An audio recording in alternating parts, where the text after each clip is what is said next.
It sounded like a dog. Ruff, ruff. Ruff, Ruff, ruff, ruff. Ruth. You know the old joke. Who's the best baseball player? Roof. Your dog can't talk. DiMaggio? And that concludes your baseball talk today here on the Audible. That's right. Mm-hmm. There's the Keanu kiss for everybody. And let's do this thing. And it is go time. In 3, 2, 1. Well, Bloom, honestly, I don't think the games in Super Wildcard Weekend. By the way, when did they have the Super? Because I was like, Super? They were all blowouts except for 2 games. And I guess Raiders Bengals, if you like, penalty flags, well, then that was the game for you. Actually, I had to turn away from that game. We talked about in the recap show. Steelers get blown out. The Cardinals get blown out. Everybody's getting blown out. So other than the 49ers Cowboys, and how about them boys? I have hope that the divisional round will actually give us good football. Meaningful, right? Meaningful, because it was dissatisfying. Super Wild Card Weekend was very dissatisfying. We learned nothing about Tampa. We learned nothing about Kansas City. We learned nothing about the Rams because the teams that played them did not show up, or could not show up, really. Could not even hang with them. Cincinnati vastly outpaid the Raiders, who, hey, the Raiders played hard, and the hats off to Rich Bisaccia. I don't know if you saw the thing this morning that he sends he gives thank you notes to the players after the game. I saw him writing it in his hotel room. And Deuce McAllister said he could be a sorry Joe sometimes, but yes, he's been doing this for a long time, so that he values you. So we got to put a note in there about Rich Bisaccia, and the Raiders would be smart to keep him, take the interim off of his title. The Bills, maybe if we learned anything about a team last weekend, it was the Bills, because it is the Patriots and they dismissed them with prejudice, which tells me they're in the mindset to make a Super Bowl run. Now you have to turn around and play Kansas City, and we'll talk about that matchup. So what did we really learn about the teams in the playoffs this weekend? Other than Buffalo is really ready, I'm not sure, but I know we're going to learn a lot this weekend. I think a lot of us are Bills fans because Buffalo has paid their dues, and it's like, now's their time. And I love seeing that in sports, whether it was Jordan back in the day or whatever. Like, when you realize this is their time, when they realize it, it can be special, man. Yeah. It can be special. And that's what you see last week. I don't want YouTube to demonetize this, Bloom, but what I got from last week was a bunch of false positives. Yeah. You know what I mean? And I think fans of the teams that kick the crap out of these lesser teams, because there shouldn't be 2 extra wildcard teams. There just shouldn't. Like the NFL, they'll never go away from this format. It's here. So wildcard round should not be called super because it's not good football. And secondly, you're going to get a bunch of blowouts. Divisional round is where we see true contender from the false positive that we got in wild card round. So let's go. I'm glad we're in agreement on that. I actually got some pushback from Nick Ferguson on our show because I was like, it wasn't good football. No. And he was, I was entertained, Cecil. And I'm like, yeah, I was watching Book of Boba Fett again. Like the slowest show of all time. Anyway, let's move into the actual games in the divisional round. And there is Cincinnati up against Tennessee, Cincinnati and Tennessee. And again, we kind of talk about everything all at once. You're getting Cincinnati coming in hot. And you've got the Bengals kind of feeling themselves, moving away from the stigma or the history of being the Bengals. You do have Derrick Henry. And of course, this week they're going to be rather clandestine with Derrick Henry's status. Derrick Henry's going to play. I would actually be shocked if he's not. Bloom, tell me if you've heard anything different or if you feel differently. But you have Tennessee back at full-ish strength. Ryan Tannehill and company trying to prove that they should have been there last year if they only would have made it. And now this year is the number 1 seed and a hot team coming to their place. I think this could be a very good game. And honestly, I'm kind of conflicted on how to feel about the outcome. Yeah. Oh, yeah. Every one of these games is incredibly compelling. Every one of them. That's how you know we're at divisional weekend, right? A lot of amazing moments have happened on divisional weekend.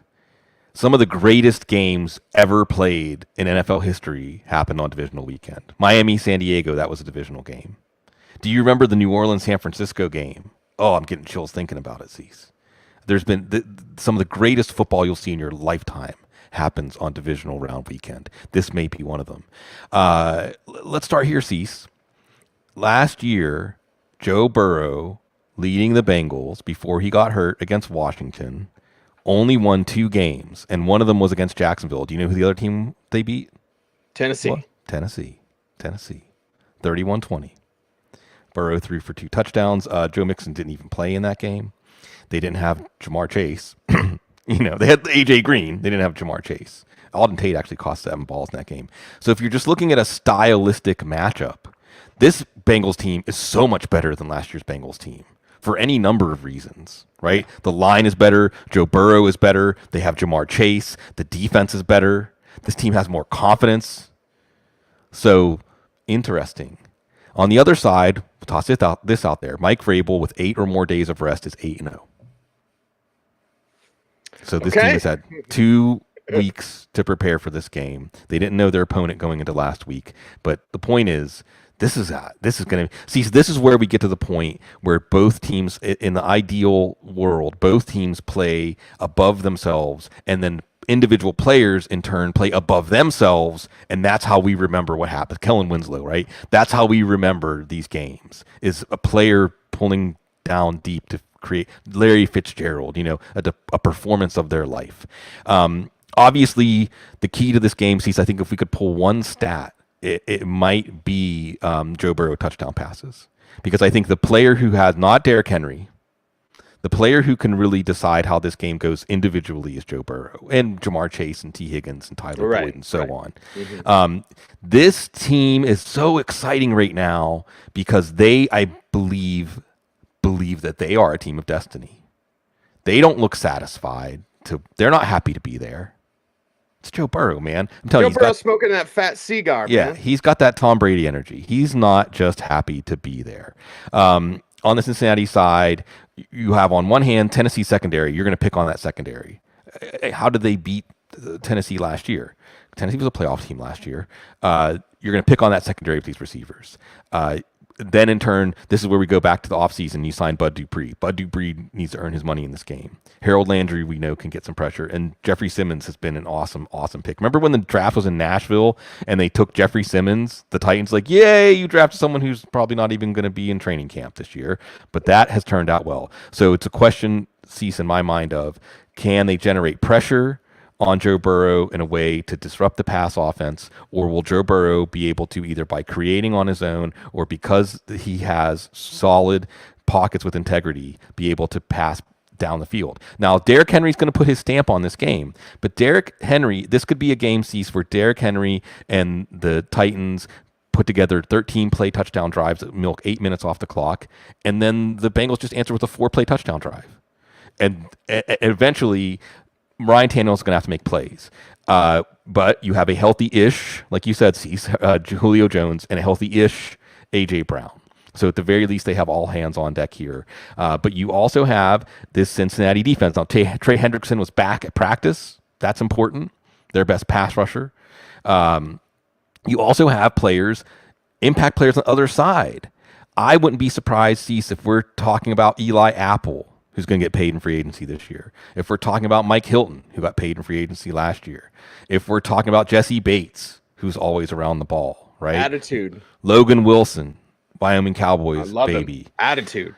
There's a lot of players on the Bengals defensive side of the ball that can also tilt this. And I believe the line on this game, Cease, is like 2 or 3. Maybe 3.5. I think maybe 5. And home field gives you 3. And home field gives you 3. So we're gonna step through these games, and these are pick'em games. These are all basically pick'em games. Yeah. I wanna believe in the Bengals, but at the same time, if the Titans can beat this Bengals team at this point in their arc, then the Titans are asserting it's our year. It's not your year yet, young Burrow. Correct. I can't believe this is the game we get to lead off with. I know. What a great week. And what a great look at Matt Batante in our chat room. Both these teams lost to the Jets. That. Yes. Love Matt. One of the good guys out there, and super smart about lots of stuff, including the National Football League. I have a feeling that if Tennessee tries to Tennessee themselves, You know what I mean? Because it makes sense. You would say they're going to run the ball with Derrick Henry and they're going to run it right down your throat.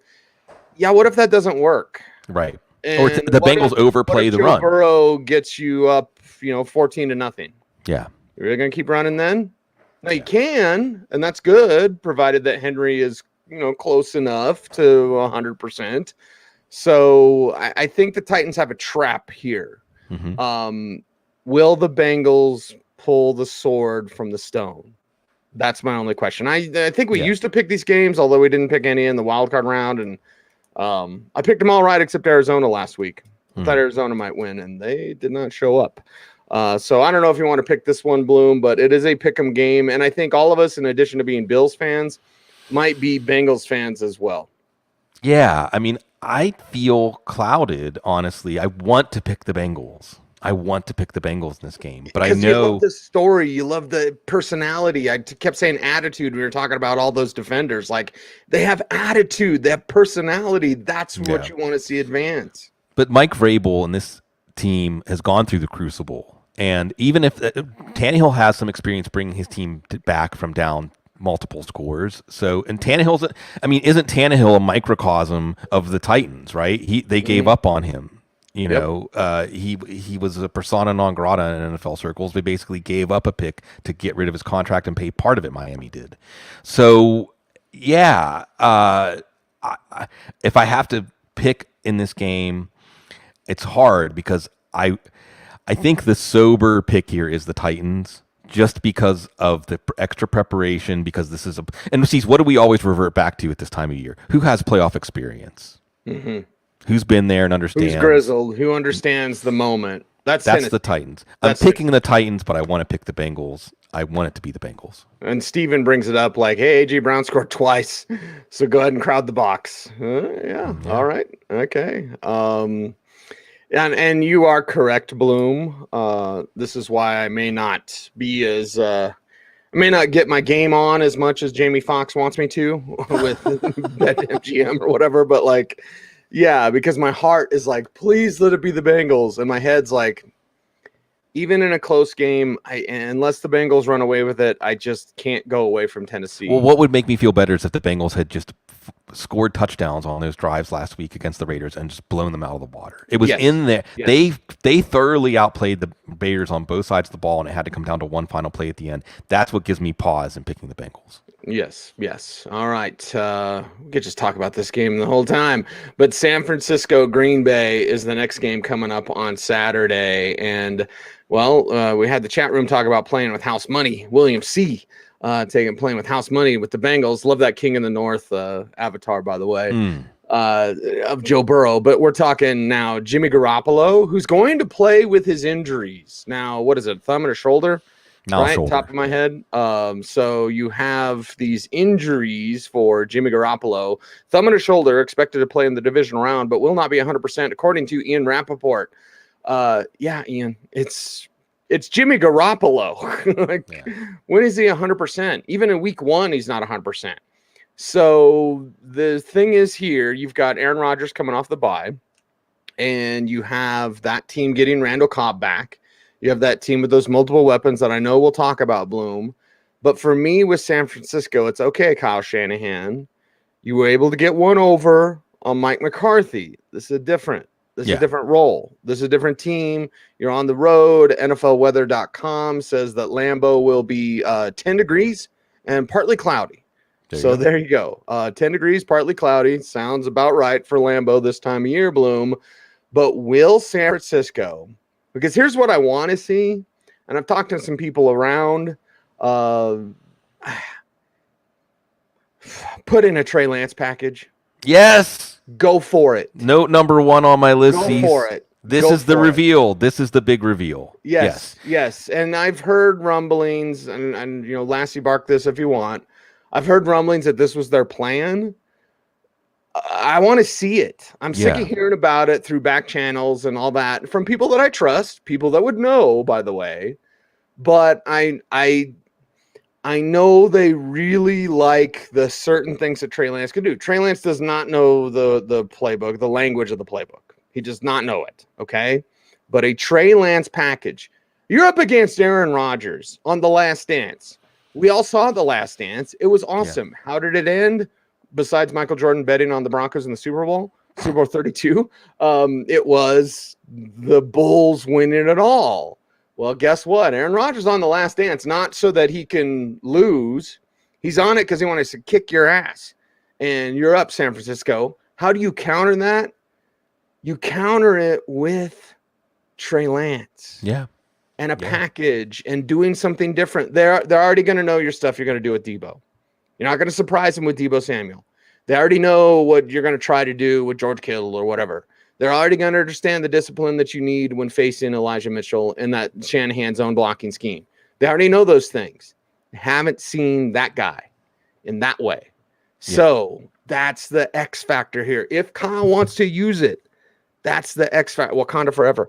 That's the X factor that you could see. But Bloom, I don't know if we're going to see it. Yeah, right. It's a Rorschach test of Kyle Shanahan because much like the Bengals, you would feel better about the 49ers in this game if they just shut the door on the Cowboys like they had so many opportunities to. And sure enough, Jimmy Garoppolo made a terrible throw at the worst possible time and opened the door for the 49ers to lose a game where they thoroughly outplayed the Cowboys. They got the drop on the Cowboys. They were better prepared. They were more emotionally, psychologically, spiritually up to the task, and they still almost lost. Now, that being said, there's history here. Aaron Rodgers 0-3 against San Francisco in the playoffs. Two of them were back in the Kaepernick days. Remember Dom Capers? Now, last year, San Francisco missed the playoffs. 2 years ago, NFC title game was in Santa Clara. It was a laugher. It wasn't even close. It was never close. There was never a time that you thought Green Bay even had a chance to win that game. So that at least gives you some sense, and that was Matt LaFleur. Matt LaFleur against Kyle Shanahan did not go well for Matt LaFleur at all. Now, there's some questions here. The Green Bay side is less interesting. Like you said, Cobb's going to be back. Marcus Valdez-Scantling missing practice with a back injury. Maybe they don't have a true deep threat, but you're going to see Aaron Rodgers do his thing. Now, how was Aaron Rodgers beat last year in the playoffs? Pressure from the front four. Is Nick Bosa going to play? This is one of those situations, Cease, where if this game was on Sunday, if San Francisco had played last Saturday, that could end up being the difference. Mm-hmm. So we got a 6-day clock instead of 7 days, or potentially 8 days. They could have played on Monday, too. The point is, that's a big story in this game. It looks like Fred Warner is going to be okay. He's not 100%. Who's 100% at this time of year? It looks like he's going to play. Those are your two big impact players. Interestingly, also, Cease, Troy Aikman. This was really funny, right? Did you see the Troy Aikman comments from earlier this week? He said the guy was on CeeDee Lamb last week. I don't know who. I don't remember. Probably Ambry Thomas or somebody. I don't know. Emmanuel Mosley. Whoever it was on CeeDee Lamb, Lamb was going to be able to beat that guy every time. Dak wasn't throwing it to him. And he said didn't get a pass till the fourth quarter. Right. And Aikman said if it was Irvin out there back in the days that I was playing, Irvin would have had 10 catches by halftime. Because you know when your guy can beat. It doesn't matter what the play call is. So if you're CeeDee Lamb, say something. Because you know Michael Irvin, if he didn't get a single target, he'd be like, throw him in the damn ball. Yeah, that's not the Mike McCarthy culture, though. Get rid of Mike McCarthy. So Cease, I'll tell you who will just throw over and over and over again against a cornerback who's outgunned. Aaron Rodgers will throw to Davante Adams. So from your DFS angle, just know that Davante Adams is probably going to have 13 catches for 200 yards in this game. Okay?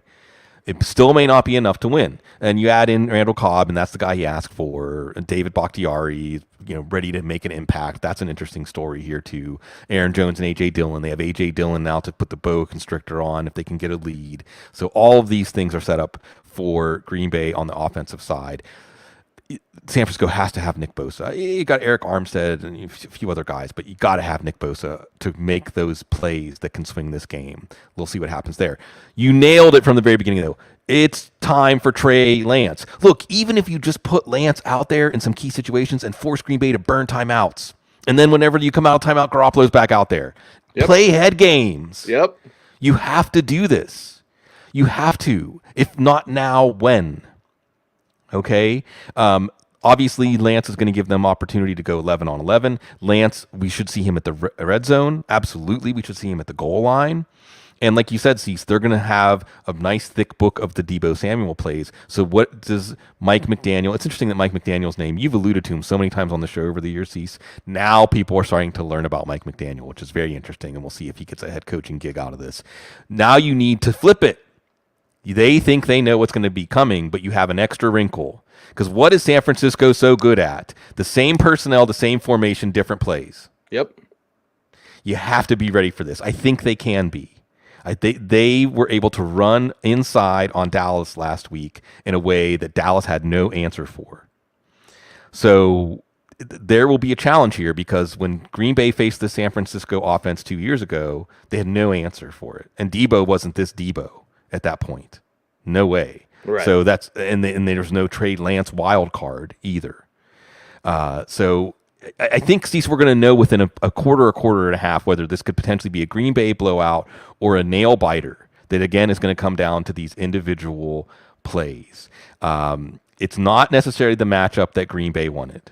I think that Green Bay would probably rather play the Rams than San Francisco because of the history between these teams. But when San Francisco beat Dallas, they knew that that's who they were going to get. And I see any team that wants to win the Super Bowl, you have to face your old demons. You can't win the Super Bowl unless you go back and, like you said, pull the sword from the stone. Finish it.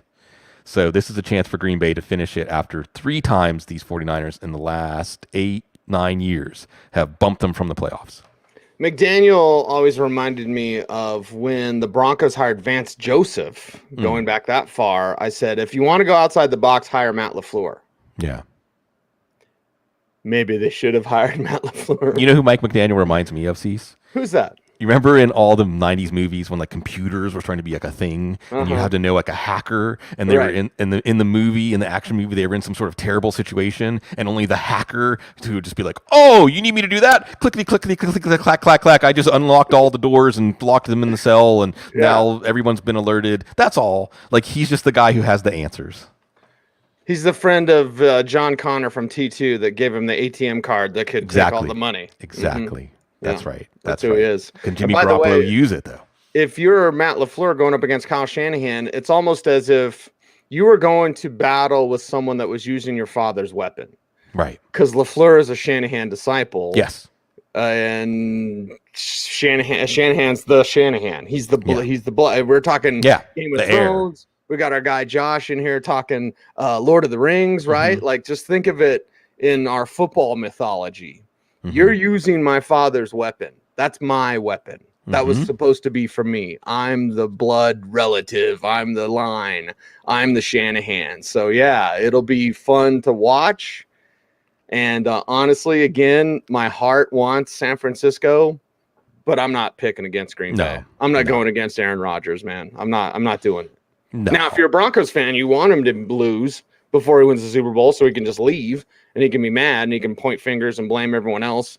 So, yeah, if you're a Denver fan, you don't want Aaron Rodgers winning the Super Bowl. Sorry, he might stay. He might retire. Who the hell knows? Yeah. Guy changes his mind every other day. So, like, yeah, Bloom, it can't be 49ers for me as much as I'd want it to be. Yeah, I think you got to pick Green Bay here again because San Francisco, if they were really prepared to play a 4-quarter effort in Lambeau to win this game, that game against Dallas would not have gotten that close at the end last week. But on paper, San Francisco can absolutely hang here. And again, the theme is going to be those individual players. So Nick Bosa is a big deal here. And the Packers are getting healthy too. I think Jair Alexander should be back for this game, I believe. So it's going to be interesting. If you can't get pressure on Aaron Rodgers, you're not going to be able to win. Fantastic. Sundays and then we wake up, Sunday's action. Sunday, more football. Hey, more good football, hopefully. Although this one, to me, let's get into it, man, because it's LA Rams and it's Tampa Bay. So LA Rams side and Tampa Bay Buccaneers side with Tommy Brady, now maybe more Ronald Jones, whatever. Like, we can go over the injuries and all that type of stuff, but we have to look back at what the Rams did a false positive. I used it earlier. Hopefully YouTube's still putting commercials on our show. But the false positive of wild card weekend. Was that a false positive against a team in Arizona that had been fizzling out, that regularly is known as kind of choking? Okay, and Cliff Kingsbury, like even his teams in college fizzled out at the end. So was that a Rams team that happened to get the right opponent at the right time, and then they win big, and then they're hot, and Matthew Stafford and they're making plays, Odell Beckham Jr. Will there be a way that Tommy Brady just was like, no? By the way, Tom Brady, I believe this stat, who had it, like Bleacher Report or somebody put it out. He's older than every coach except for his own that's left in the playoffs. I think that's right. Right? He's older than Mike Vrabel. He's older than Zach Taylor, older than Matt LaFleur, older than Kyle. Yeah, he's older than everyone except for his own coach, BA, which we know he's a badass. And we know that Tommy Brady's going to bring it with Gronk and all these weapons that we can talk about, Bloom. This one, to me, may be the least fun game to watch. Hell, it's the least fun to preview, honestly. Yeah. Because I don't think the Rams are as good as they showed last week, because I think last week was a false positive for LA. Sorry, Svinsky. I know Svinsky is he's a big Bulls nerd. He's a big Rams fan. And with the Rams, we got to go back to the Kurt Warner days, the old glory days here.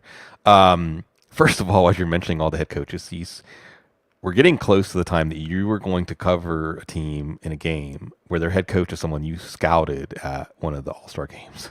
Yes, I even went over I wrote about Kevin O'Connell last night. I went over my notes from him from the 2008 Shrine game where you and I were in love with Josh Johnson. You're like, I remember you when you were this tall. Anyway, so to take your false positive theme, let's stay within the medical realm and say, could last week's game be a placebo for the Rams? Even though the Cardinals didn't actually put up much of a fight, you have a restoration of confidence in Matthew Stafford. You have Odell Beckham now looking like the Odell Beckham that can really put his stamp on a game and making it so that a team can devote resources to taking away Cooper Kupp and still get hurt for doing that, right? And you still have Tyler Higbee and you still have Van Jefferson. So I think this Rams team has basically flushed all that bad energy. And yes, they really didn't have any wins of note this year against playoff teams, except against Arizona and Tampa Bay. And they also beat Tampa Bay last year. They won 27-24 last year. They won 34-24. This year, games were played. One was played in Tampa. One was played against in LA. So again, in terms of stylistic contrasts and this personnel and these coaches against each other, the Rams should feel confident here. On the Rams side, again, we also have two banged up tackles, Andrew Whitworth, who's somehow still playing, speaking of Bengals, and Tristan Wirfs. Yeah, and Tristan Wirfs, both banged up here. So that's going to be something to watch going into this game. On the Rams side, you also have an reintroduction of Cam Akers. How wonderful is this story? So you have all hands on deck for the Rams in terms of weapons. On the side of Tampa, well, you have Evans and Gronk. Even Cyril Grayson is still banged up. Brashad Perryman comes out of last week banged up. So you're probably going to see a lot more Tyler Johnson and Scotty Miller. So it's Gronk and Evans. It's the Gronk and Evans show. Jalen Ramsey plays for the Rams. There's his name, Rams. Ramsey against Evans. So that is another thing that tilts this towards the Rams. Does Tampa Bay's defense have the ability to bring out the bad Matthew Stafford?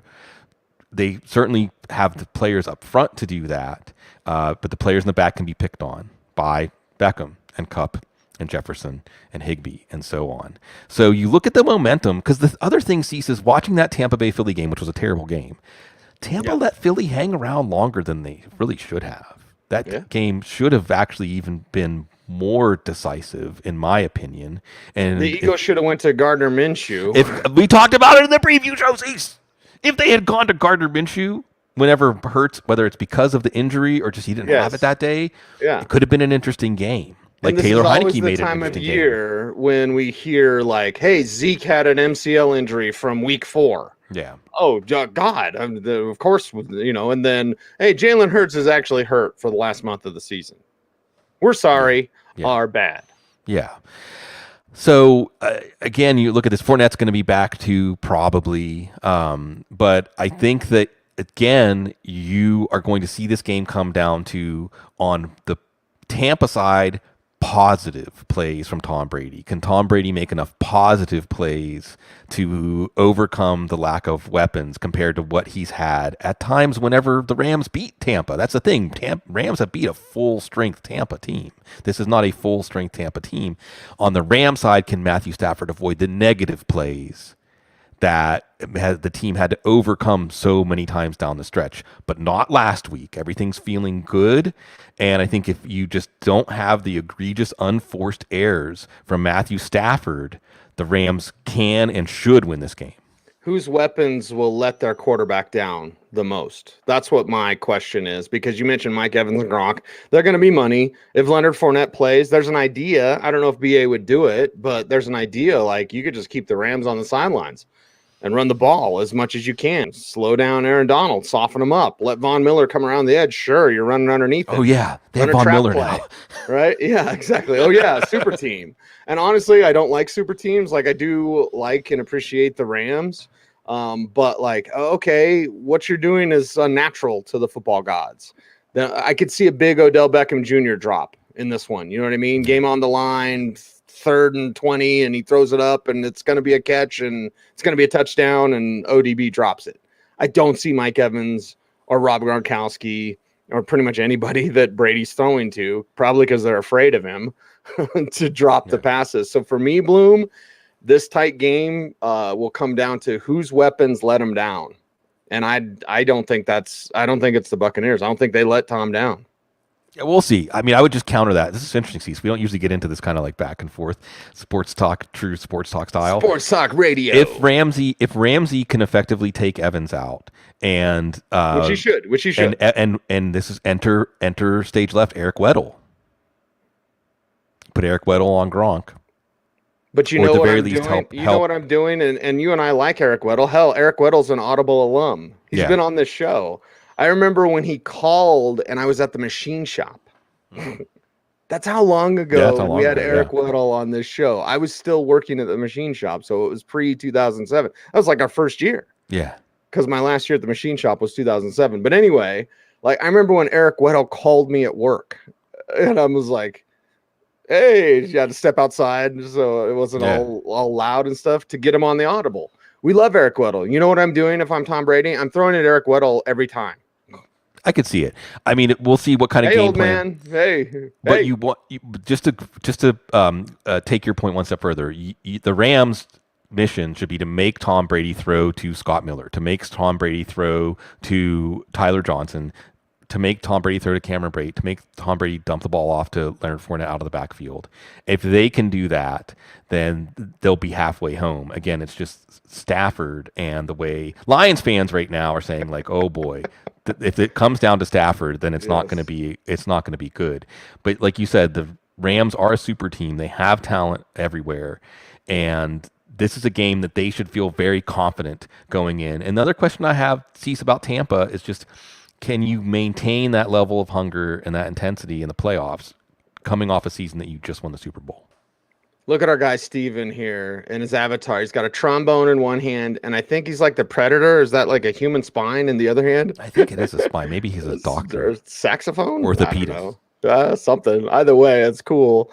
But he says, last possession, which QB do we trust? Well, we know. Brady, yeah. Yeah, we know. We know that answer. So Derek's like, coming up after the break. Actually, Derek, you were taught not to say that because you alert the listener that a commercial is coming. And once they do that, your brain will shut off. Yeah. So that's why you do the tease. And the tease is why you will pick the Bills and Chiefs wrong. And I'll tell you next. That's the tease. Yeah. You don't say, coming up after the break, we're going to talk Kansas City and Buffalo. So There you go. The art of radio or podcasting or both. Bloom, who are you picking, Bucks or Rams? I'm going Bucks. I got to pick the Rams here. Pick the Rams here. Simply because I'm underlining this because you and I are going opposite on this one. I really do think that last week's game was a placebo for them. And now if you just reboot from this moment and you have Leonard Floyd and Von Miller and Aaron Donald, and you have Jalen Ramsey, and you have Odell Beckham and Tyler Higbee and Cooper Kupp and even Van Jefferson, if that's your fourth option. That's what I'm saying, Cease. Your fourth option on one side is Van Jefferson. Your fourth option on the other side is Tyler Johnson. Sorry, University of Minnesota fans. I mean, those are the kinds of differences. Now Tampa does have the pass rushers to create some havoc and maybe match Miller and Floyd and Donald. And like Stephen brought up, I mean, if it comes down to the quarterbacks, I'm picking Tampa, but I think the Rams have the drop on the Bucs and they know it. Shout out to my sister Carrie, who's in the chat room right now. Carrie, you rock. Let me know if you've heard from Dad. I actually called him the other day and didn't answer. This is weird. Anyway, let's get to that game that I teased. Yeah. Industry term, Bloom, because this is it. This is the game. This is the marquee matchup. This is our thumbnail for this show. I mean, it is Bills and it is Chiefs. That's all you have to say. Yeah. Like, I just want to bask in the glow of football that is hopefully like this Bills and Chiefs game. This is why we love this game. This is why we watch this game. To see if Buffalo can truly take it, can go to Arrowhead Stadium or whatever the hell they call it now, and truly take it from Patrick Mahomes and company. And we'll run through all the banged up guys. We'll run through the injuries, whatever. I do know there's quite a few players that I talked to, Bloom, that are rooting for Buffalo for reasons that I probably can't get into on YouTube. But just know that the Bills are kind of like, hey, we played them and they kicked the crap out of us, and I hope they win the Super Bowl. And I guess when you get the crap kicked out of you, you kind of want that, right? Like, well, at least the guy we lost to, they won the Super Bowl. But that's it. You got to go through Kansas City in Kansas City. I just hope this is a great game. I hope it's epic. I hope it's legendary. I imagine it should be, because this is what football dreams are made of. Yeah. Well, this kind of is the AFC title game for the Bills, because that was the AFC title game last year, and they got thoroughly dismissed. I've made the analogy cease to climbing the mountain, and in each level of the playoffs, the air gets thinner, and you need to have better equipment, and you need to understand the challenge to make it to the mountaintop. And last year, that was the level of the mountain where the oxygen started just running out for the Bills. It was their brains started malfunctioning. The coach, the quarterback, they had no confidence in that game, and we saw how easily Tampa outgunned Kansas City in the Super Bowl, but the Bills had no chance of doing that. And this is a game that both of these teams have been planning for, to be honest, I believe. Kansas City, a couple of things we'll talk about here. Offensive line play was the reason they lost the Super Bowl last year, and it's going to be something that for a little bit, people thought I was going to have to get out I was going to try to see if I could manufacture a Black Eye Joe thong. And maybe I still will, because the Steelers, went up in that game. T.J. Watt was making some plays. The Steelers were frustrating. How many punts did Kansas City have in the first quarter? Ooh, maybe this could be interesting. So Kansas City, even though they won that game going away, all's not well as far as that offense. Remember, the Buffalo did play Kansas City this year, beat them 38-20 in the game that really started the conversation of like, what's up with Kansas City? 2 weeks later, they lost to Tennessee in an even more ignominious fashion. Then they reinvented themselves on offense, created long drives, and now here we are. So you have Clyde Edwards-Helaire probably healthier than Darrell Williams at this point, but Jerick McKinnon saying, it's fine, I got this either way. Maybe they're a better offense with Jerick McKinnon, honestly, with the specific skills and style that he brings right now. And then Tyreek Hill, Travis Kelce. You saw Kelce start to make those plays to put his stamp on the Steelers game. Obviously, these are going to be big players, and then you're going to have players like Mecole Hardman. See, you talk about picturing Odell Beckham dropping the ball with the game on the line. It's not difficult to picture Mecole Hardman doing something that costs Kansas City this game. Stop trying to make Mecole Hardman a thing. Right. And when Kansas City has the ball, the other thing is, I feel confident that the Bills drafted Gregory Rousseau and Boogie Basham in the first and second rounds this year, knowing that we have to get pressure on Patrick Mahomes. We have to be able to do better if we are going to win. Mm-hmm. Gregory Rousseau has been outstanding this year. He's not T.J. Watt, but he's a player that is an X factor for the Buffalo defense in this game.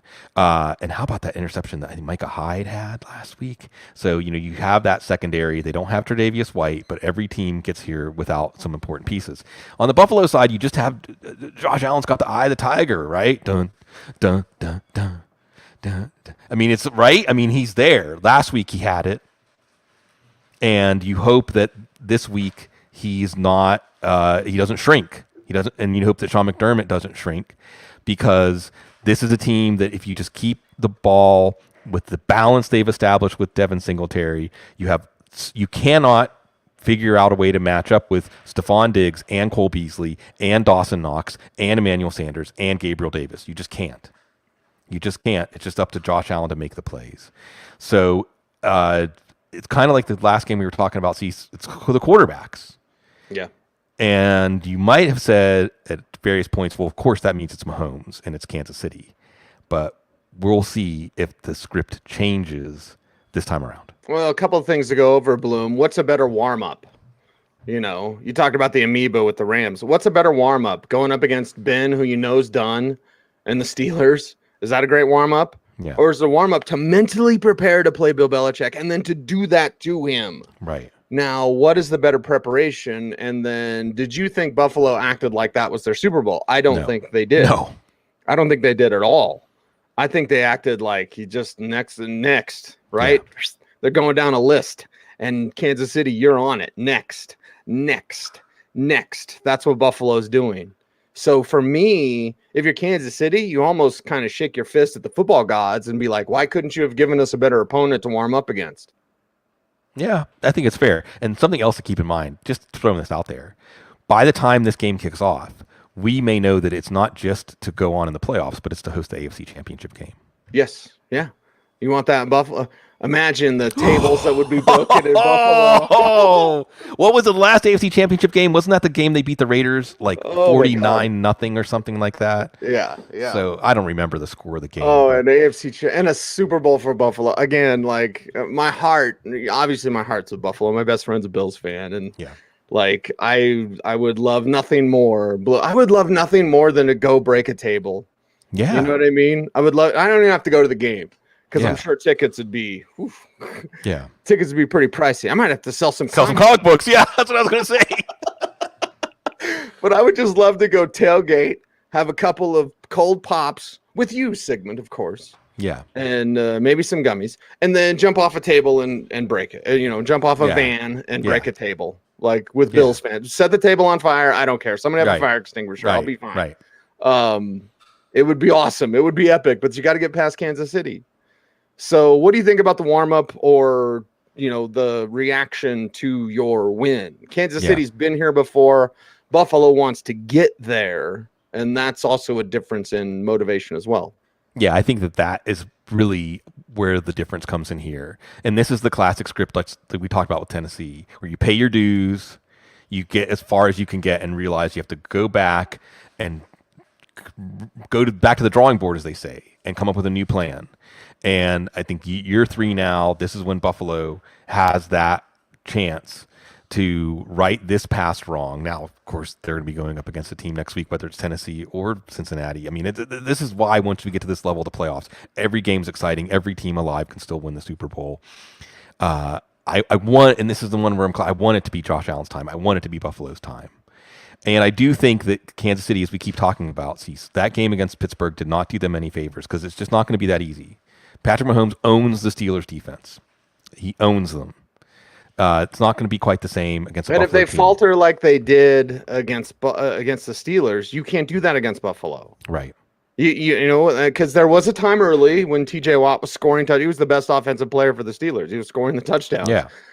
If you do that against Buffalo, you're done. Yeah. You're done. Yeah, Buffalo can bury them just like they did earlier this year.